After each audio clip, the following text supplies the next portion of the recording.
بسم اللہ الرحمن الرحیم۔ السلام علیکم۔ آپ دیکھ رہے ہو آل ویڈیو ٹاپک۔ حضرت یونس بن متی علیہ السلام حضرت ہود علیہ السلام کی نسل میں سے ہے۔ قرآن حکیم میں ذوالنون اور صاحب الحوت یعنی مچھلی والے کے لقب سے کیا گیا ہے۔ آپ علیہ السلام کو یہ لقب اس لیے دیا گیا کہ آپ علیہ السلام ایک مدت مچھلی کے پیٹ میں زندہ اور سلامت رہے اور اسی دوران اللہ تعالیٰ کی تسبیح کرتے رہے۔ قرآن حکیم کی 10ویں سورت یونس آپ علیہ السلام کے نام سے ہے۔ سورت یونس کی آیاتوں میں حضرت یونس علیہ السلام کا ذکر آیا ہے۔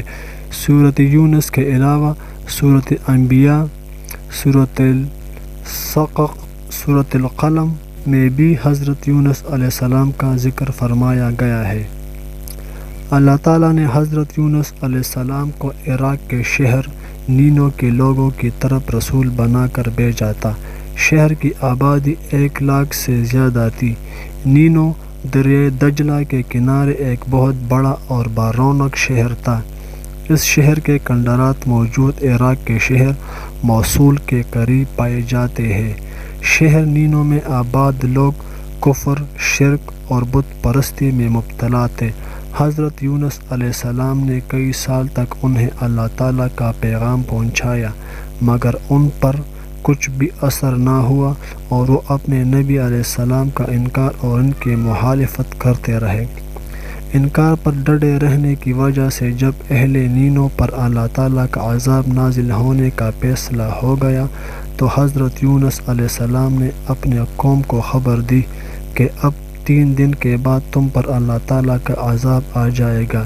جب عذاب کا وعدہ پورا ہونے میں کچھ وقت رہ گیا تو یونس علیہ السلام اپنے قوم کے کفر اور نافرمانی پر ان سے ناراض ہو کر نینو شہر سے دور چلے گئے، جبکہ اللہ تعالیٰ کی طرف سے آپ علیہ السلام کو اپنی قوم کو چھوڑ کر جانے کو ابھی باقاعدہ اجازت نہیں دی گئی تھی۔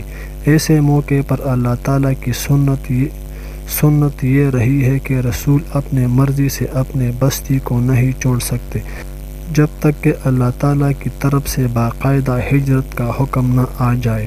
حضرت یونس علیہ السلام کے چلے جانے کے بعد قوم پر عذاب کے آثار نظر آنے لگے۔ شہر نینو پر سیاہ بادل چھا گئے اور تاریکی دھواں اس قوم کے گھروں کی طرف بڑھنے لگا۔ لوگ عذاب کے آثار دیکھ کر ڈر گئے۔ اس وقت انہوں نے حضرت یونس علیہ السلام کو تلاش کرنا شروع کر دیا اور وہ جب نہ ملے تو اہل نینو شدید پریشان ہو گئے۔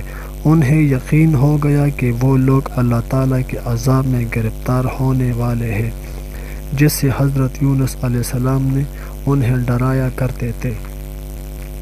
اللہ تعالیٰ کے عذاب کے سائے دیکھ کر شہر کے تمام لوگ اپنے بچوں، عورتوں اور مویشیوں کے ساتھ لے کر باہر میدانوں میں نکل آئے۔ انہوں نے اللہ تعالیٰ کے حضور اپنے گناہوں کا اعتراف کیا اور عذاب سے اللہ تعالیٰ کی پناہ مانگنے لگے۔ پوری قوم اللہ تعالیٰ پر ایمان لے آئے اور وہ سب اللہ تعالیٰ کے سامنے اتنا روئے کہ اللہ تعالیٰ نے ان کی توبہ قبول فرمائی اور ان پر سے عذاب کو ٹال دیا۔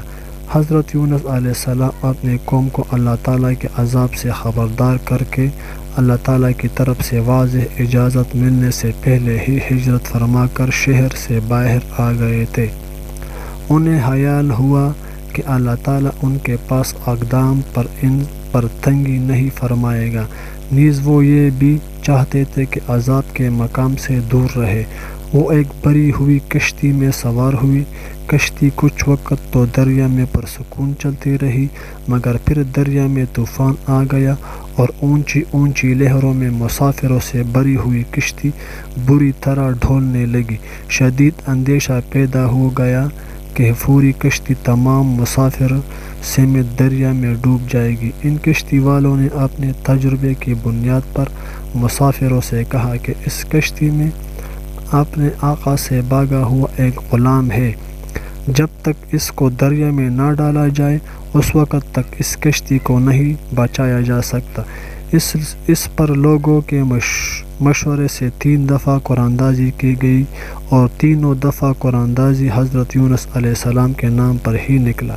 لوگوں نے نہ چاہنے کے باوجود بالآخر حضرت یونس علیہ السلام نے خود ہی اپنے آپ کو دریا میں ڈال دیا تاکہ باقی لوگ بچ جائے۔ اللہ تعالیٰ نے ایک بڑی مچھلی کو حکم دیا کہ وہ حضرت یونس علیہ السلام کو بغیر نقصان پہنچائے نگل لے۔ مچھلی نے حضرت یونس علیہ السلام کو حفاظت سے اپنے پیٹ میں رکھ لیا اور آپ علیہ السلام کو لے کر دریا کے تہہ میں گھومنے لگا۔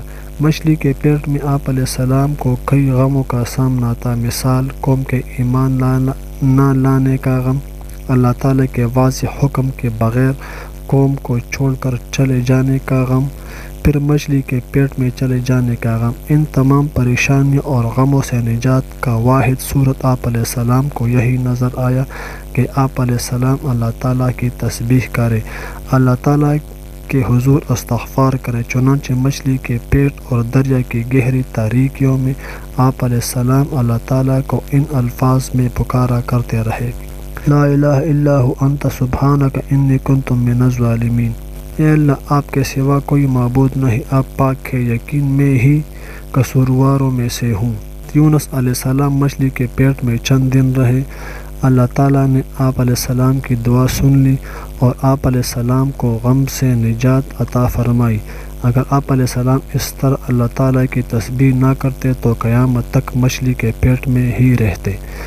اللہ تعالیٰ کے حکم پر مچھلی نے حضرت یونس علیہ السلام کو ایک چٹیلی میدان کے کنارے پر ڈال دیا۔